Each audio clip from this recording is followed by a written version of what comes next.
নমস্কার বন্ধুরা, শুভরাত্রি।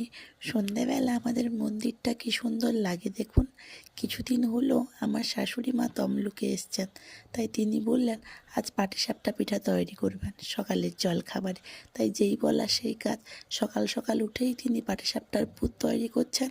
অপরদিকে আমি একটা ভাজা বসিয়েছি। আজকে সকালে ছিল পাটিসাপটা, আর যারা পাটিসাপটা পিঠা খাবে না তাদের জন্য ডিম ভাজা আর আলু ভাজা। যাই হোক, বলতে বলতে আমার সকালের জলখাবারও তৈরি হয়ে গেছে। সকালের জলখাবার করার পরেই আমরা দুপুরে রান্নার কাজে চলে গেছিলাম, কারণ আজকে আমাদের মেসোমশাই আসছেন। একদিকে বাবা খাসির মাংস কষিয়ে দিয়েছে, অপরদিকে আমি মাছ ভাজছি। আজকে শোল মাছের ভাজা, ভেটকি মাছ আর একটা রুই মাছ ভাজছি। বলতে বলতে খাসির মাংসও কষা হয়ে গেছে, আর আমি একটা সবজি তরকারি রান্না করছি। সবজি রান্নার পরেই ভেটকি মাছের ঝাল বসিয়ে দিয়েছিলাম। এই দেখুন, আজকে আমাদের দুপুরের রান্না ছিল কিমা শাকের বড়া, খাসি মাংস, মুরগি মাংস, শোল মাছের টক, আর মেসোমশাইয়ের জন্য মাছের ঝাল, মাছ ভাজা আর একটা ভাজা।